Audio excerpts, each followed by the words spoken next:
بسم اللہ الرحمن الرحیم۔ دوستو آج ہم بات کریں گے جب انسان کو ہارٹ اٹیک ہوتا ہے تو وہ کیا محسوس کرتا ہے۔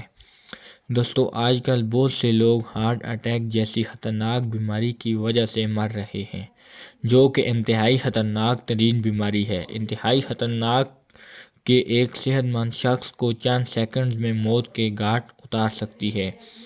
آج ہم آپ کو اس خطرناک بیماری کے بارے میں بتائیں گے، تو آپ سے ہماری ایک چھوٹی سی گزارش ہے کہ اس پوسٹ کو زیادہ سے زیادہ شیئر کریں، کیونکہ کیا پتہ آپ کے ایک شیئر کرنے پر کسی کی جان بچ جائے۔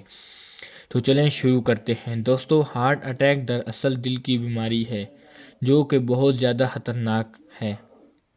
دوستو جب کسی کو ہارٹ اٹیک ہوتا ہے تو اس میں یہ علامات ظاہر ہوتی ہیں: سینے میں تکلیف یا بے آرامی، نڈال محسوس کرنا یا الٹی ہونا، گردن یا کمر کا درد، بازو یا کندھے میں تکلیف یا بے آرامی، سانس کی تنگی۔ اب دوستو بات کرتے ہیں کہ اس سے بچا کیسے جائے۔ تو میں آپ کو بتاتا چلوں کہ جب اس قسم کی علامات آپ کو محسوس ہوں تو آپ زور زور سے کھانسیں شروع کر دیں اور زور زور سے سانس لینا شروع کر دیں۔ اس طرح کرنے سے آپ اس بیماری سے بچ سکتے ہیں۔ دوستو ثواب کی نیت سے اسے شیئر ضرور کریں۔